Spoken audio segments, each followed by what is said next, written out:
Quand j'ai eu 15 ans, j'ai été mise sous tout un tas anti-vie, voilà, on va appeler ça comme ça, tout un tas de pilules, évidemment que mes parents ne savaient pas de quoi il s'agissait vraiment. Et en fait, ça a duré comme ça 10 ans de ma vie. 10 ans de ma vie à être sous l'emprise de tout un tas de chimie horrible qui évidemment avait des effets secondaires désastreux, catastrophiques, et qui évidemment, bon alors j'ai tout expérimenté, hein, je suis passée à des doses, on m'a passé à des doses de cheval, doses d'éléphant, je ne sais pas quel animal correspond mieux, peut-être les deux, un cheval-éléphant, un cheveu-éléphant, voilà. Et c'était ça, j'étais assommée. Et qu'est-ce qu'on a assommé exactement, moi? Peut-être cette fameuse bouteille de champagne là, qui explose. C'était juste ça en vérité, sauf qu'on ne savait pas. Ah, Koletova, tout est pour le bien. Baruch Hashem. Et grâce à ça, voilà, grâce à ces 10 années-là, j'ai compris, mon corps a compris, mon cerveau a compris, mon âme a compris que ces médicaments-là sont très dangereux. Ce ne sont pas des vrais médicaments, ce sont des poisons. D'accord? Ça, c'est une réalité que j'ai compris pour moi-même. Ça a pris 10 ans, ça a pris beaucoup de souffrances. Des souffrances pas uniquement chez moi, chez tout mon entourage, etc. Mais aujourd'hui, j'en fais une force. D'accord? Donc j'ai compris que ces médicaments-là ne marchent pas. Ça ne veut pas dire que les symptômes du départ ont disparu et ça ne veut pas dire que j'ai tout compris à tout. Pas du tout, du tout. Au contraire, je n'ai rien compris. Et j'essaie encore aujourd'hui de comprendre. Donc de comprendre quoi? C'est ce que je vais vous expliquer. Aujourd'hui, c'est l'anniversaire de ma fille, Baruch Hashem. Elle a 3 ans. Et il y a 3 ans, j'ai eu une césarienne d'urgence et il a fallu donc m'ouvrir en urgence. Et à l'issue de cet accouchement très difficile, j'ai eu un postpartum très difficile. Et par-dessus ce postpartum très difficile, il a fallu trouver un moyen de contraception. Et à l'époque, il y a 3 ans, on m'a donné une pilule aux hormones, évidemment, parce que c'est comme ça que ça fonctionne. Donc on m'a donné des hormones pour changer les hormones de mon corps afin d'avoir une contraception. Ceci dit, ça m'a complètement déréglée, ça m'a complètement troublée, au point où ça m'a donné une dépression extrêmement forte. Un empoisonnement, d'accord? Ça m'a empoisonnée. Cette pilule contraceptive, très connue en Israël d'ailleurs, m'a empoisonnée. Et Baruch Hashem, grâce à Rabbi Nachman de Breslev, qui nous apprend à observer la réalité, à demander à Hashem de nous montrer la réalité à propos de nous-mêmes, ça commence par rapport à nous. Quand on demande à Hashem le Hémet, de nous montrer le Hémet, on parle de nous. On veut se voir avec des yeux objectifs, ce qui est très difficile. Et donc j'ai demandé à Hashem, j'ai pleuré à Hashem, il y a 3 ans, de me montrer le pourquoi de cette dépression par-dessus le postpartum. Ça veut dire qu'on a déjà une chute d'hormones, on n'est déjà pas bien de manière générale après avoir un enfant, surtout quand l'accouchement a été difficile. Par-dessus ça, donc, cette double dépression qui est arrivée d'un coup. Et donc j'ai compris très vite, heureusement, et grâce à l'aide de mes amis à l'époque qui m'ont dit t'inquiète pas, c'est pas toi, c'est les hormones. Donc tout de suite j'ai arrêté cette contraception. Et j'ai dû trouver évidemment quelque chose pour remplacer qui est sans hormones. Et non, bon, on rachète. Voilà. Ça, c'était mon empoisonnement il y a 3 ans. Je crois aujourd'hui que quand j'ai eu 15 ans, j'ai aussi souffert d'un empoisonnement dû à une pilule contraceptive. Puisqu'évidemment à l'époque, dans le monde dans lequel je vivais, c'était normal pour une jeune fille de 15 ans d'être mise sous pilule contraceptive. Et je crois que cette fameuse dépression à l'âge de 15 ans, c'était aussi à cause de ça. Évidemment, on ne l'a pas su. Donc, il y a eu ce cercle vicieux comme ça de rentrer dans les prises de médicaments, mais une autre, et puis ça engendre des effets secondaires, et puis ça engendre une nouvelle dépression, et puis ça engendre d'autres symptômes, qu'on va couvrir avec d'autres médicaments encore plus difficiles, plus graves, plus compliqués, plus chimiques, etc. Bon, on n'en sort pas. 10 ans, d'accord? Tov, Baruch Hashem, Kol Tova. À l'époque où j'ai fait cette intoxication-là aux hormones il y a 3 ans, je l'ai partagée sur tous les groupes WhatsApp. Je leur ai dit attention, cette pilule, ce nom-là précisément, que je ne sais plus d'ailleurs, ça m'a intoxiquée, dans le sens où j'ai eu une très grosse dépression. Top. Maintenant, on arrive maintenant de nos jours. Depuis Hanouka, j'ai cette espèce de maladie qu'on appelle maladie de Crohn, colitis. Alors vous pouvez regarder sur Google les symptômes, c'est vraiment pas sympathique. Et donc, il faut absolument rechanger l'alimentation, faire attention à ce qu'on ingère, etc. Beaucoup se reposer, ne pas se stresser, sinon on a ces symptômes très compliqués que vous pouvez regarder sur Google. Je ne vais pas donner les détails parce que ça ne sert à rien. Et récemment, j'ai commencé à remarquer que souvent le dimanche, ça veut dire après Shabbat, je me trouvais dépressive. Bon. Et j'avais remarqué comme ça. Et il se trouve que cette maladie-là, elle nous empêche de manger du pain, des pâtes, du blé, des gâteaux, etc., etc., avant tout. Et d'autres choses aussi, d'autres aliments. Mais ça, c'est vraiment les choses proscrites quand on a cette maladie. Moi, j'avais trouvé un compromis, je me suis dit comme ça, hein, d'accord, depuis que j'ai commencé à comprendre que j'avais cette maladie, je me suis dit, ok, toute la semaine, je mange que du riz blanc, et en fait, en gros, hein, que du riz blanc, des carottes et tout. Et on va garder pour le Shabbat quand même un petit plaisir, et allez, après Shabbat, pendant Shabbat, je me prends des petits antidouleurs, et comme ça me permet, même si je suis un peu malade toutes les semaines, au moins j'ai un peu de plaisir le Shabbat. Comment on fait sinon? N'est-ce pas? Si on n'a pas de tavat achila dans la semaine, il faut bien... C'est ce que je me suis dit, ok? Pendant quelques mois là. Et donc j'ai gardé un peu de pain le Shabbat, un peu de gâteau, ok? Un peu de fromage, etc. Un petit peu. Et puis j'étais toujours un peu malade. Et puis toujours je me prenais un petit peu des antidouleurs. Allez, on a un petit médicament ici et là, c'est bon, ça va passer, on est un peu malade, mais c'est pas grave, on en a profité. Soi-disant. Regardez ce qui s'est passé. La semaine dernière, Shabbat, on est parti pour Seudat Shlishi, fêter mon mari qui a fini tous les volumes de Shabbat de la Gemara, pour Hachem, et donc j'ai fait une surprise, on est parti faire Seudat Shlishi comme ça dans les synagogues Breslev, très sympathique, on nous a payé tout un tas de délicatesses, de nourriture extraordinaire, et je me suis faite cette petite exception comme d'habitude, et j'ai mangé des gâteaux et du pain et des choses comme ça. Qu'est-ce qui s'est passé? Dimanche dernier, je me suis réveillée complètement déprimée. Complètement déprimée. Une déprime tellement forte que tu te rends compte que t'es pas normal et que c'est pas toi. Cette déprime, elle a duré dimanche, puis lundi, puis mardi. Mercredi, ça a redescendu. Et enfin, jeudi matin, je me suis réveillée. C'était fini. Qu'est-ce qui s'est passé? J'ai parlé avec ma rabbinite. Et elle m'a dit, il faut que tu regardes... il faut que tu essaies de comprendre ce qui se passe. Il faut que tu essaies de comprendre ce qui s'est passé. Et j'ai commencé à prier vers Hachem et à pleurer vers Hachem. Et pendant que j'étais dans cette déprime-là, j'étais comme dans une espèce de burn-out. Ça veut dire que j'étais dans ma maison et je pleurais. Exactement la même chose que l'empoisonnement aux hormones d'il y a 3 ans à cause de la pilule. Et je pleurais. Et je priais vers Hachem, je criais vers Hachem. Je disais, aide-moi. Je sais que tu me fais passer par quelque chose de très difficile maintenant parce que tu veux me montrer quelque chose, parce que tu veux me donner de la connaissance. Je t'en supplie, aide-moi. Qu'est-ce qu'il a fait, Hachem? Il m'a envoyé plein d'indices. Et un des indices qu'il m'a envoyé, c'était comme ça, de fil en aiguille, comme ça. Je suis remontée.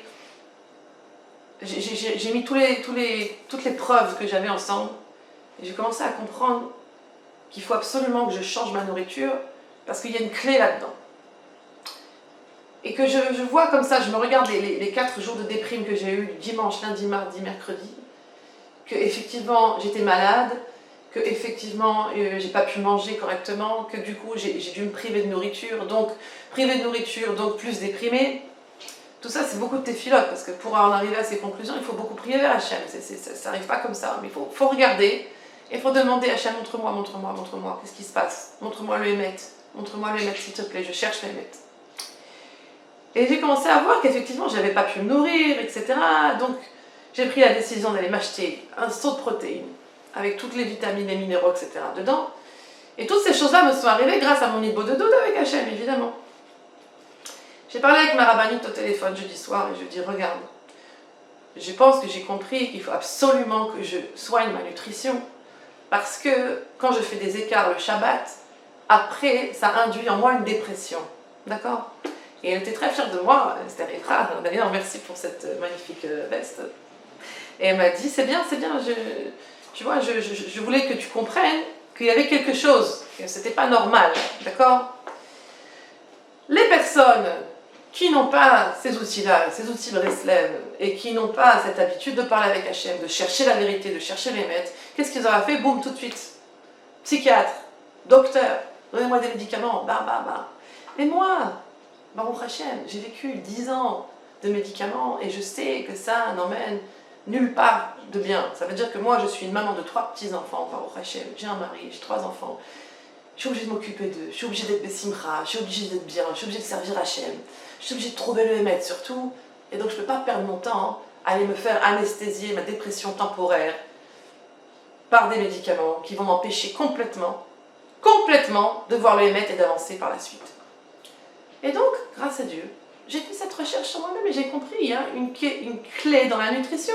Je vais aller m'acheter des protéines. Comme ça, même si je ne peux pas manger, j'ingère les protéines qu'il me faut pour que mon corps puisse fonctionner.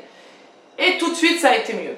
Tout de suite, ça a été mieux. Et surtout, j'ai décidé, je ne mange plus de pain, même le Shabbat. Même le Shabbat, je ne fais aucun écart. Et tout ça, j'ai compris comme ça grâce à Hachem. Shabbat, hier, matin, je regarde mes livres et je me dis, tiens, qu'est-ce que je vais prendre? Je choisis celui-là. L'arbre de vie, c'est le Rav Besançon.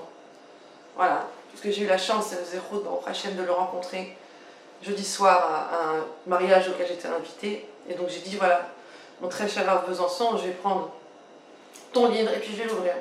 Et j'ouvre complètement au hasard, mais bien sûr, je sais que Hachem me guide. Alors je regarde comme ça le livre. Et tiens, je dis, ah, folie! Je trouve ici, la folie. Alors il y a une histoire, je dis tiens, je vais lire ça, ça me concerne, c'est ce que je viens de passer cette semaine. Parabole, il était une fois un roi qui dit à son ami le second, puisque je lis dans les étoiles, j'y vois que toute la moisson qui poussera cette année sera empoisonnée. Qui en mangera deviendra fou. Trouvons donc une solution. Et donc le second du roi y répond, il faut qu'on prévoie pour nous-mêmes du blé sain, afin que nous ne soyons pas obligés de consommer la future récolte qui est empoisonnée. Ce à quoi le roi répondit, si c'est ainsi et que nous étions les seuls à ne pas être fous, alors que tout le monde le serait, ce serait le contraire. Nous serions les fous qui n'avons pas mangé le blé empoisonné. Or, prévoir pour tout le peuple était déjà impossible. Il est certain que nous allons devoir manger de cette récolte, dit le roi, cette récolte empoisonnée. Cependant, juste cela, faisons un signe sur nos fronts, afin que nous sachions au moins que nous sommes fous. Quand je regarderai ton front, toi, le second, je verrai cette marque. Et toi, tu verras la marque sur le mien. Et nous saurons, grâce à ce signe, que nous sommes fous. Ça, c'est attribué à Rabbi Nachman Kochavé Or. Et là, qu'est-ce qu'il raconte le Rav Besançon dans ce livre? Bien conscient de l'importance que le maître accordait à chaque détail, les commentateurs se sont demandé pourquoi Rabbi Nachman avait-il choisi le blé comme image centrale de sa parabole. Aryeh Kaplan, un commentateur, proposa l'hypothèse du LSD fabriqué dans les années 60 à partir d'ergots de blé. Dans ce cas, les consommateurs d'acide, donc c'est le LSD, ne seront pas les seules victimes du dérèglement mental qu'il produit, mais aussi, à leur suite, les personnes influencées par la culture psychédélique qui ne manquent pas d'instiller sa dose de folie dans l'esprit des fans. Donc ça, c'est une hypothèse qui est très intéressante, parce que toute l'époque du LSD, des années 60, et des hippies, et du mouvement, Woodstock et compagnie, c'était juste là, c'était une manipulation des masses. Les gens pensaient qu'ils étaient libres, anti-gouvernement, anti-guerre, etc. Pas du tout.